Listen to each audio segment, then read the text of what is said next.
السلام عليكم ورحمة الله تعالى وبركاته. مرحبا بكم من جديد في قناتي وقناتكم شيوة يمنى، فيديو جديد ووصفة جديدة.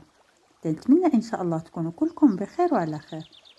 ضمن وصفات وشهوة رمضان، الله يبلغنا ليه بصحة والهنا يا ربي. غادي نشارك معكم إن شاء الله واحد المعسلة اللي تيكون عليها الإقبال كتير في رمضان، اللي هو المقروط بالتمر. طريقة سهلة ومبسطة ومقادير اللي مضبوطة وناجحة 100%.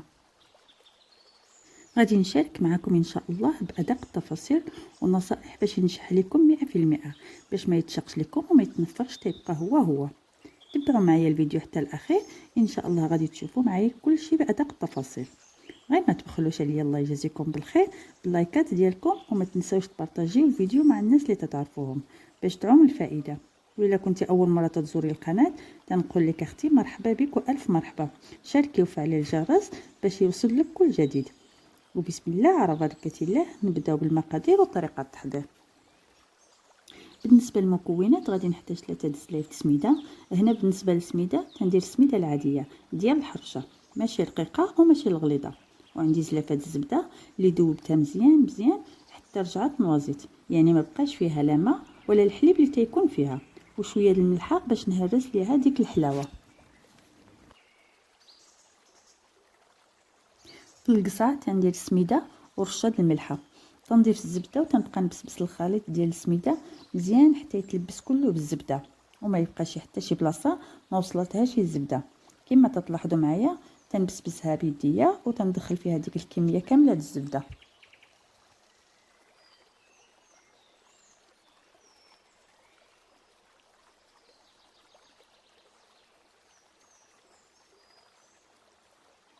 صافي، من بعد ما لبستو كامل بالزبده نغطيه بالسلوفان ولا بلاستيك غذائي ونخليه يرتاح. الا عندكم الوقت وما مزروبينش، من الاحسن خليه واحد الليله كامله، يعني ديروه بالليل وفي الصباح تخدموه. وإلا بغيتو في نص النهار كما درت انا، خليته يرتاح بين 2 سوايع حتى 3 سوايع.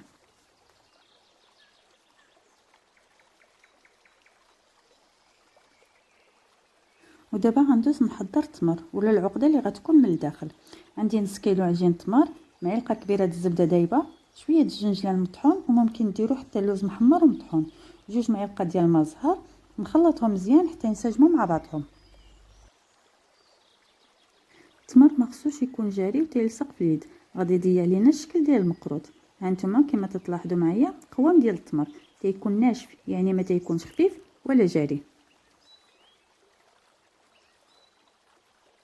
عندي كاز الماء وكاز الماء الزهر، نخلطهم باش نجمع بهم السميده ديالي. هنا شكلت كويرات اللي تتكون صغيره، تقريبا 8 غرام في كل حبه، وعلى حسب الحجم المقروط اللي بغيتو ديروا ولا حسب الطابع اللي عندكم.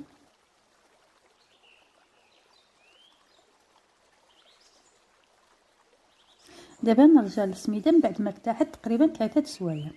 هانتوما من بعد ما تنرجع عندها تنلقاها نشفات بحال السكسو فاش تنديروا ليه الماء هكا تترجع. صافي تنعاود نحلها من جديد، تنفرتتها باش نرجع نبسبسها كما كانت في الاول، غير هنا تتكون ناشفه.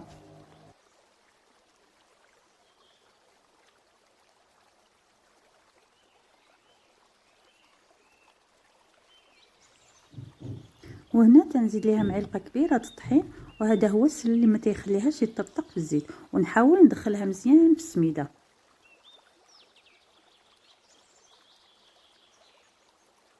ندوز نعجنها، انما ما تنعجنهاش كلها، تنقسمها على 2 باش ما تنشفليش السميده بزاف، وملي نشكلها نلقاها ناشفه وتبدا تطرطق وتفرتت. من احسن هاد الطريقه اللي درتها. نبقى نضيف من داك الماء الزهر ونجمع به السميده، ولكن ما تنعجنهاش، تنجمعها غير بصبع يديا كما تلاحظوا معايا، حتى نحس بديك السميده كلها تلبست بالماء الكافي، ويكون القوام ديالها كما تتشوفوا.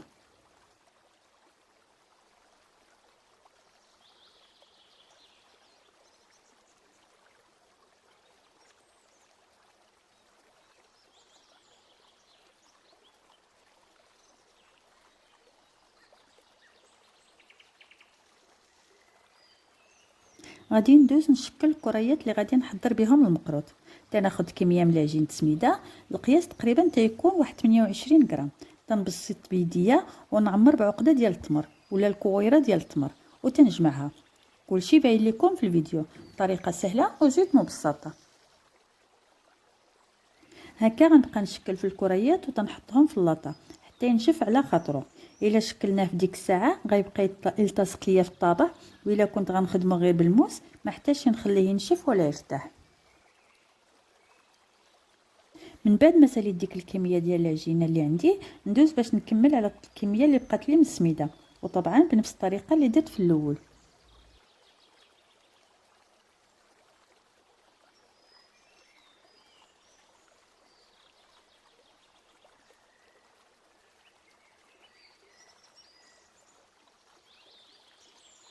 وهنا بالنسبه للطابع اللي غادي نخدم به، هذا اللي تيكون الشكل ديالو مربع، وتقدروا تستعملوا اي شكل تتفضلوه، ماشي بالضروره تستعملوا هاد الطابع.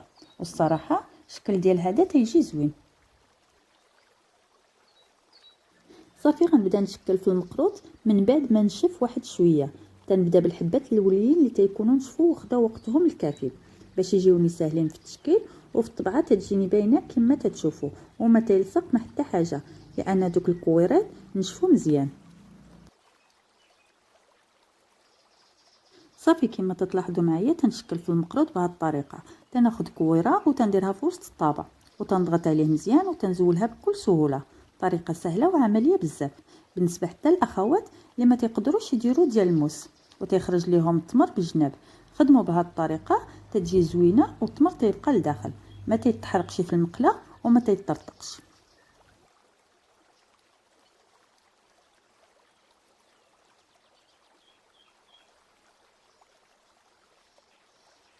وهنا من بعد ما ساليته كامل ندوز مباشره نقليه.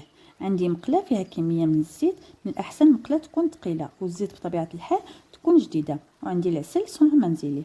ان شاء الله غادي نشاركه معكم في فيديو اخر. نخلي الزيت يسخن مزيان والعافيه تكون متوسطه، ما تكونش عاليه بزاف وما تكونش ناقصه. وحتى نشوف شد راسو وجنا بداو يتحمروا عاد نبدا نقلب ونقص عليه العافيه ونخليها مهيله باش يطيب من الداخل على خاطره. نبقى نحرك حتى ياخذ لون موحد ومذهب. شويه نحيدو من المقله ونديرو في العسل اللي تتكون بارده ماشي سخونه، ونحاول نغطسو في العسل مزيان ونستمر حتى نكمل كلشي.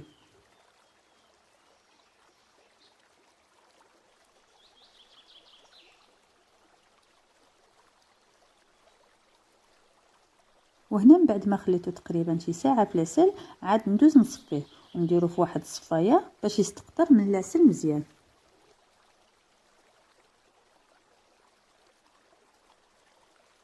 وتيبقى هذا هو الشكل النهائي ديال المقروط اللي شاركت معكم اليوم.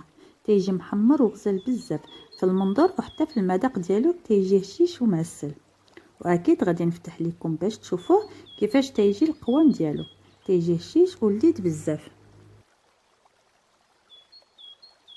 تنتمنى وصفة اليوم تكون نالت اعجابكم، وتنتمنى انكم تجربوها، واذا عجبتكم ما تنساوش كما العاده ديروا لي جيم وتشاركوا في القناه، وايضا تفعلوا الجرس باش توصلوا بكل جديد، وما تبخلوش عليا بالتعليق واراء ديالكم واقتراحاتكم اللي تتهمني دائما. شكرا بزاف على حسن المتابعه، ونتلاقاو في فيديو جديد ان شاء الله. مع السلامه.